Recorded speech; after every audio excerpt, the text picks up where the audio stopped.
എന്തു പറ്റിടോ? ഗ്ലൂമിയാണല്ലോ. പോകാമെന്ന് പറഞ്ഞെങ്കിലും സമയം തോറും ഒരു ടെൻഷൻ. എന്റെ ഭാവി. ഒരു പുരുഷന്റെ 6 അടി ശരീരത്തിനപ്പുറം സ്ത്രീയുടെ ലോകം വിപുലവും വിശാലവുമാണ്. സ്ത്രീയെപ്പോലെ തന്നെ ചാരിത്രബോധം പുരുഷനുണ്ടാവേണ്ടതല്ലേ? സ്ത്രീ ചെയ്യുന്നത് മാത്രം തെറ്റ്.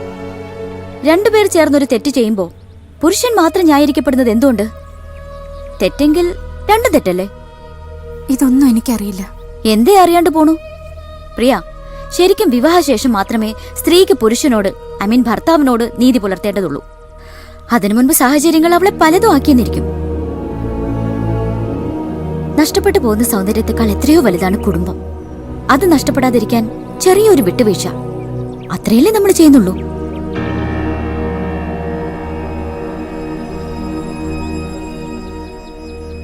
പ്രിയ, നിന്നെ ആരെങ്കിലും ഉപയോഗിച്ചിട്ടുണ്ടോ?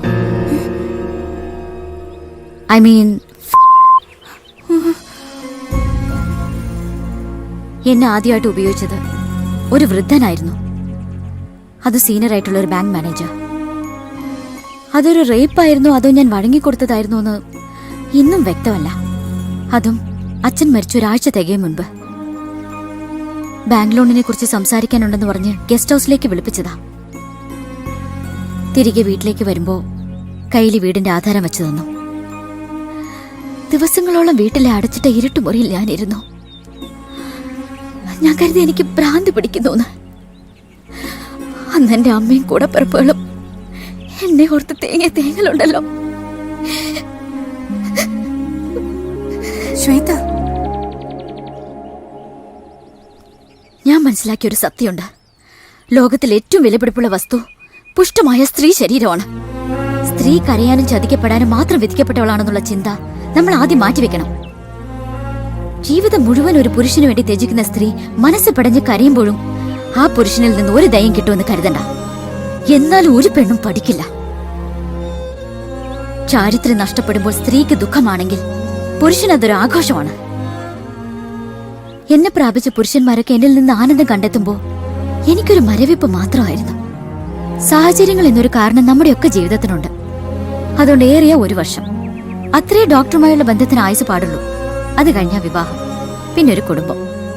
അപ്പോഴും ഒരു കുറ്റബോധം തോന്നരുത്. എല്ലാം എല്ലാവരുടെയും നന്മയ്ക്കാണെന്ന് കരുതുക. ഒരു വാതിൽ മെല്ലെ തുറന്നിറങ്ങുന്നത് പോലെ അത്രേ ഉള്ളൂന്ന് കരുതുക. ആ വാതിൽ തുറക്കുന്നത് പെരുവഴിയിലേക്കാണെങ്കിലോ?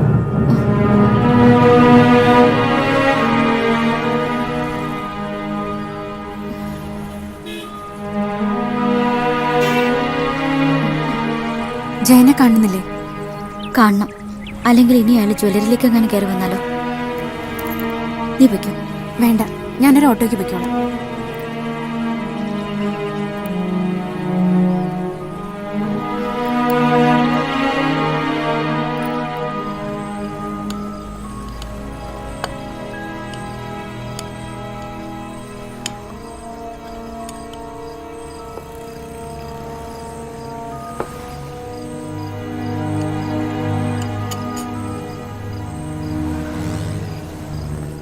വിയർക്കുന്നുണ്ട്, തുടച്ചോളൂ.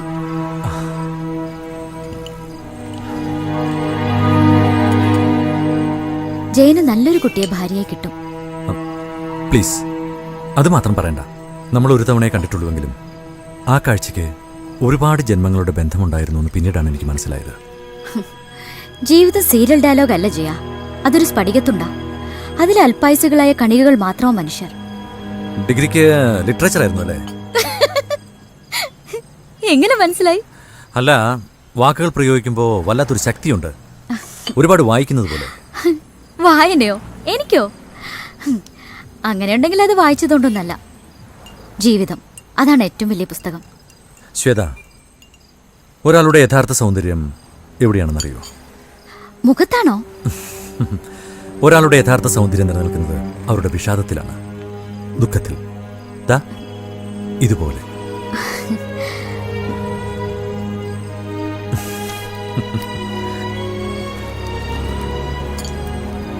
അമ്മേ, ഒരു മിനിറ്റ്, ഞാൻ ശ്വേതയ്ക്ക് കൊടുക്കാം. അമ്മ സംസാരിക്കേ.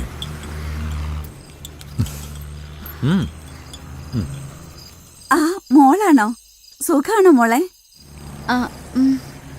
അന്ന് വന്ന് കണ്ടതിന് ശേഷം മോള് തന്നെ ഇവന്റെ പെണ്ണായി വരണമെന്നായിരുന്നു അമ്മയുടെ ആഗ്രഹം. പിന്നെ ഒരു വിവരവും ഇല്ലാതിരുന്നപ്പോ ഞാനാ നിർബന്ധിച്ച് അവനെ അങ്ങോട്ട് പറഞ്ഞയച്ചത്. ഞാൻ മോടെ അമ്മയുമായി സംസാരിച്ചു. അവരൊക്കെ വലിയ സന്തോഷത്തിലാ. മോക്ക് സമ്മതം തന്നെയല്ലേ?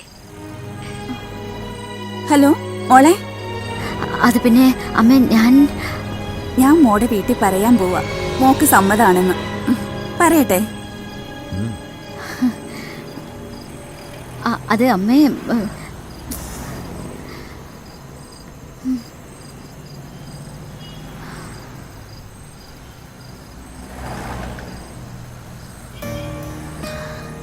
Sir bill.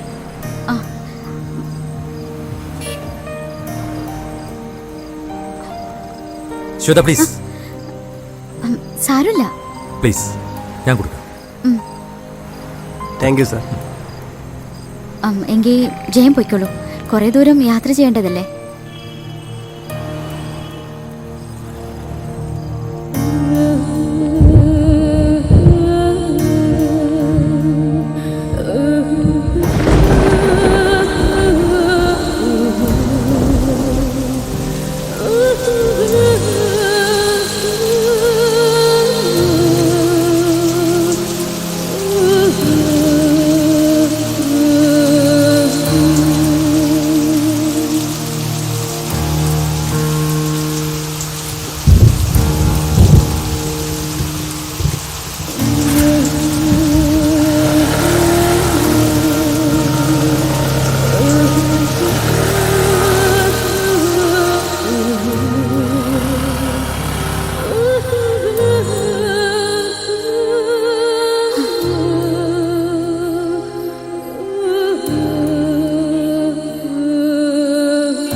ഒരു മഴ മുഴുവൻ നനഞ്ഞൂല്ലേ?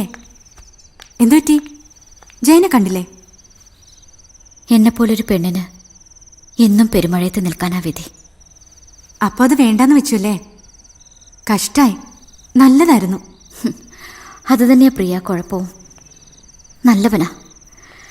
പുരുഷന്മാർ രണ്ടു കൂട്ടരേ ഉള്ളൂ എന്നാ ഞാൻ വിചാരിച്ചിരുന്നത്. കൊതിയന്മാരും കച്ചവടക്കാരും. പക്ഷെ അയാളുമൊത്തൊരു ലൈഫിന് ഞാൻ ആഗ്രഹിക്കുന്നത് തന്നെ തെറ്റാ. കുറച്ചു നേരത്തേക്ക് ഞാനും ആഗ്രഹിച്ചു പോയി. ഒരു ജീവിതം കൊതിച്ചു പോയി. നമ്മളൊക്കെ വെറും സാധാരണ പെണ്ണുകൾ മാത്രം. കഴിഞ്ഞത് മറക്കാതെ, കൊതിച്ചതൊന്നും നേടാതെ. ഞാനും ഒരു പെണ്ണല്ലേ, മോഹിച്ചു പോയി. ശ്വേത പറഞ്ഞിട്ടില്ലേ വിവാഹശേഷം മാത്രമേ ഒരു പുരുഷനോട് സ്ത്രീ നീതി പുലർത്തേണ്ടതുള്ളൂന്ന്? സ്ത്രീ മാത്രം ചാരിത്രവതികളാണോ എന്ന് എന്തിനു വാശി പിടിക്കുന്നു? സ്ത്രീയെ പോലെ അത് പുരുഷനും ഇല്ലേ? സ്ത്രീയുടെ തെറ്റും പുരുഷന്റെ തെറ്റും ഒന്ന് തന്നെയാണ്. ഒരു മഞ്ഞുകട്ട അലിയുന്നത് പോലെ, ഒരു കരിയില പൊഴിയുന്നത് പോലെ. അത്രയുള്ളൂ അത് ജീവിതമാണെങ്കിൽ പോലും. പറയാം, പക്ഷെ പ്രാവർത്തികമാകുമ്പോഴേ അതിന്റെ സങ്കടം മനസ്സിലാവും. പ്രിയ, എല്ലാം നഷ്ടപ്പെടുത്താൻ എളുപ്പ, പക്ഷെ അത് തിരിച്ചു പിടിക്കാൻ നിനക്ക് പോണ്ടാന്ന് തോന്നുന്നുണ്ടോ? ഡോക്ടറോട് ഞാൻ പറയാം. പോണം. എനിക്ക് പിന്നിൽ എന്നെ പ്രതീക്ഷിച്ച് കുറെ ജീവിതങ്ങളുണ്ട്. അവർക്ക് വേണ്ടി എനിക്ക് പോയില്ലേ പറ്റൂ.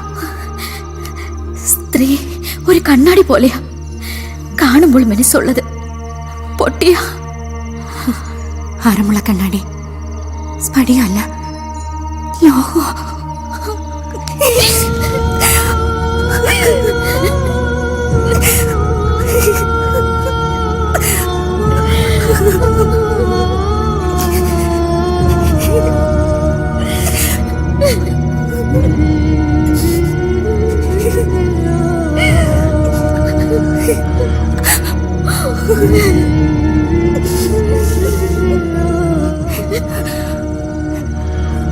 വന്നു അല്ലേ?